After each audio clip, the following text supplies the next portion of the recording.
Salut à tous et bienvenue sur la chaîne Coach Fab. Aujourd'hui, on va plonger dans un sujet passionnant, les pompes. On connaît tous cet exercice classique, mais combien d'entre nous savons réellement quels muscles sont sollicités lors de cet exercice?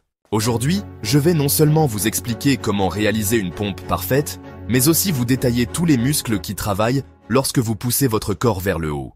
Les pompes sont un exercice incroyable pour renforcer le haut du corps, mais aussi pour améliorer la stabilité du tronc et même booster la posture.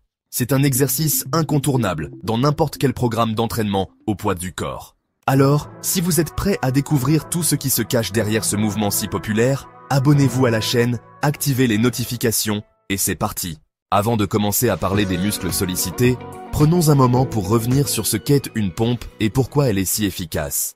Les pompes sont un exercice polyarticulaire, ce qui signifie qu'elles sollicitent plusieurs articulations et groupes musculaires en même temps. C'est pour ça que cet exercice est si puissant.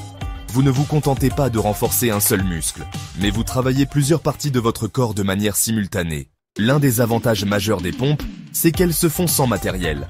Vous n'avez besoin de rien d'autre que votre propre corps et un sol. Que vous soyez à la maison, à la salle de sport ou même en voyage, vous pouvez faire des pompes partout. C'est l'exemple parfait d'un exercice accessible et efficace. Dès que vous commencez à maîtriser la technique, vous allez pouvoir intégrer des variations de pompes pour cibler des zones spécifiques du haut du corps.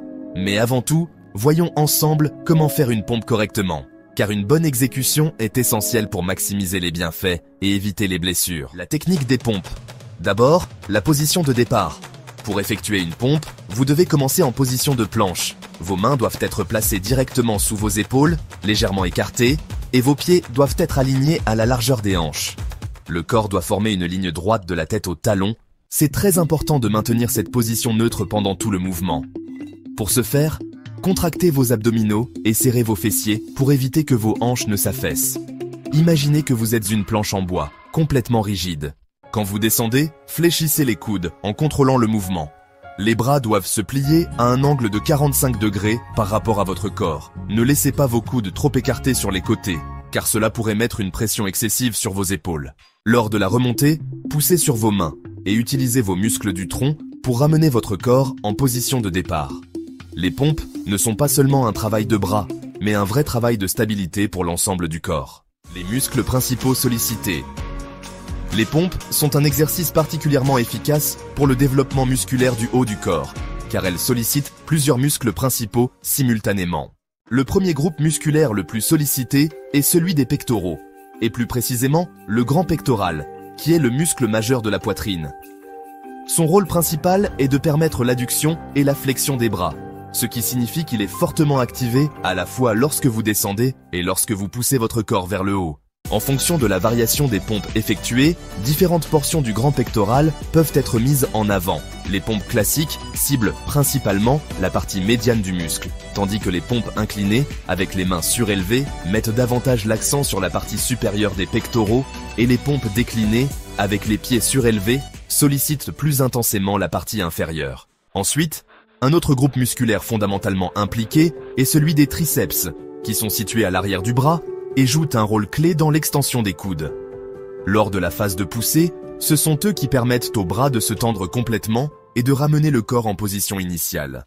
Plus vous resserrez vos mains, comme dans les pompes diamants, plus la sollicitation des triceps est importante, ce qui en fait une excellente variante pour ceux qui cherchent à développer la masse et la force de l'arrière des bras. Les deltoïdes, muscles des épaules, sont également fortement engagés dans l'exécution des pompes, en particulier le deltoïde antérieur, qui est responsable du mouvement vers l'avant du bras. De plus, bien que les pompes soient souvent perçues comme un exercice axé sur la poitrine et les bras, elles impliquent aussi des muscles stabilisateurs, comme les muscles du tronc, qui comprennent les abdominaux et les lombaires. Enfin, les muscles du dos, tels que les rhomboïdes et le trapèze supérieur, bien que moins sollicités que les pectoraux ou les triceps, participent également au mouvement en stabilisant les omoplates et en garantissant une bonne posture. Tous ces muscles fonctionnent en synergie pour faire des pompes un exercice polyarticulaire complet, qui ne se limite pas à une simple sollicitation des bras ou de la poitrine, mais qui engage l'ensemble du haut du corps et même la sangle abdominale pour une stabilité optimale. Les muscles secondaires sollicités. En plus des muscles principaux sollicités lors des pompes, plusieurs muscles secondaires jouent un rôle essentiel dans l'exécution du mouvement en apportant stabilité, contrôle et maintien de la posture. Parmi eux, les muscles du tronc, qui incluent les abdominaux et les muscles lombaires, sont particulièrement importants. Lors d'une pompe bien exécutée, il est crucial de garder le corps bien gainé et aligné de la tête aux pieds, sans laisser le bassin s'affaisser ni le dos se cambrer. Pour cela, les muscles abdominaux, notamment le grand droit de l'abdomen, les obliques et le transverse, doivent être contractés en permanence afin d'assurer une rigidité suffisante du tronc. Cette contraction abdominale joue un rôle fondamental dans la prévention des blessures, en maintenant une posture correcte et en réduisant la pression exercée sur le bas du dos. À ce titre, les muscles lombaires, qui comprennent notamment le muscle érecteur du rachis, travaillent en synergie avec les abdominaux pour maintenir la stabilité de la colonne vertébrale et éviter que le dos ne se creuse excessivement sous l'effet du mouvement. De plus, bien que les pompes soient principalement considérées comme un exercice pour le haut du corps, elles font également intervenir des muscles stabilisateurs situés dans le dos, comme les trapèzes et les rhomboïdes, qui se trouvent entre les omoplates.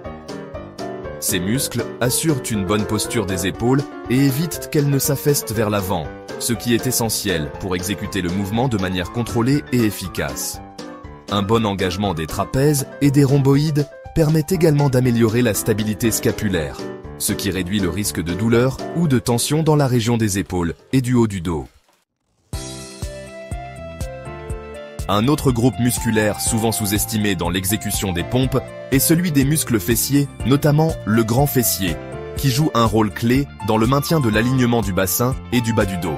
Si les fessiers ne sont pas suffisamment engagés, le bassin peut avoir tendance à basculer vers le bas, ce qui entraîne une perte d'efficacité dans l'exécution de l'exercice et peut provoquer des douleurs lombaires à long terme. C'est pourquoi il est important de contracter les fessiers tout au long du mouvement, de la descente à la remontée, afin d'assurer une bonne transmission de la force et de maximiser la stabilité du corps. Enfin, les muscles des jambes, bien que moins actifs que ceux du haut du corps, jouent également un rôle dans le maintien de l'équilibre et de la posture. Les quadriceps, situés à l'avant des cuisses, et les ischio-jambiers, à l'arrière des jambes, travaillent de manière isométrique pour stabiliser les jambes et empêcher les genoux de fléchir pendant l'exécution des pompes. Bien que ces muscles ne soient pas directement impliqués dans la poussée, leur engagement contribue à maintenir une posture solide et à éviter que le bas du corps ne se relâche, ce qui pourrait compromettre l'efficacité du mouvement. Ainsi, au-delà des muscles principalement responsables de la poussée, les pompes font intervenir une chaîne musculaire complète, où chaque groupe joue un rôle spécifique dans l'exécution, la stabilité et l'efficacité du mouvement. Les pompes, bien qu'étant un exercice fondamental, peuvent être adaptées de multiples façons pour modifier l'intensité et la répartition du travail musculaire.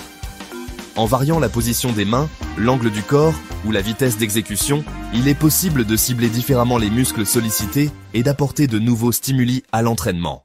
Par exemple, les pompes classiques, avec les mains placées légèrement plus larges que la largeur des épaules, sollicitent principalement les pectoraux, les triceps et les épaules de manière équilibrée. En revanche, si l'on rapproche les mains, comme dans les pompes diamant, l'accent est fortement mis sur les triceps, qui doivent fournir un effort plus intense pour réaliser l'extension des coudes. A l'inverse, en élargissant l'écartement des mains, l'attention se reporte davantage sur les pectoraux et plus particulièrement sur leur portion externe. Un autre facteur clé qui influence l'activation musculaire est l'inclinaison du corps. Les pompes inclinées, où les mains sont surélevées sur un banc ou une surface stable, réduisent la charge sur le haut du corps et mettent plus l'accent sur la partie supérieure des pectoraux ainsi que sur les épaules. À l'opposé, les pompes déclinées, réalisées avec les pieds surélevés, intensifient le travail de la portion inférieure des pectoraux et sollicitent davantage les deltoïdes antérieurs, tout en rendant l'exercice plus difficile en raison de l'augmentation de la charge supportée par les bras et les épaules. Outre ces variations, la vitesse d'exécution joue également un rôle crucial dans la sollicitation musculaire. Des pompes effectuées lentement, avec un temps de descente contrôlé, augmentent le temps sous tension, ce qui favorise l'hypertrophie musculaire et la force. En revanche, les pompes explosives, où l'on pousse avec assez de force pour décoller les mains du sol, développent la puissance et l'explosivité, en engageant davantage les fibres musculaires rapides. Une autre façon de diversifier l'entraînement est d'intégrer des pompes asymétriques, comme les pompes Archer, où l'un des bras reste tendu pendant que l'autre effectue la poussée. Ce type de variante met l'accent sur un travail unilatéral qui renforce la coordination, le contrôle musculaire et la force fonctionnelle. Enfin, pour ceux qui recherchent un défi supplémentaire, les pompes lestées, réalisées avec un gilet de poids ou une charge sur le dos, permettent d'intensifier l'effort et d'accroître la sollicitation musculaire, favorisant ainsi une progression en force et en endurance.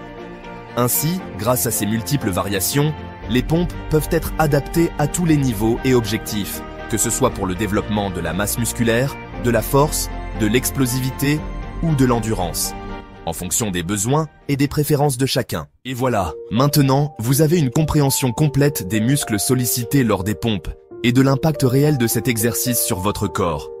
Que vous soyez débutant ou avancé, vous savez maintenant que les pompes ne se limitent pas juste aux pectoraux et aux triceps, mais qu'elles engagent aussi les épaules, les abdominaux, les lombaires, les fessiers et bien d'autres muscles stabilisateurs.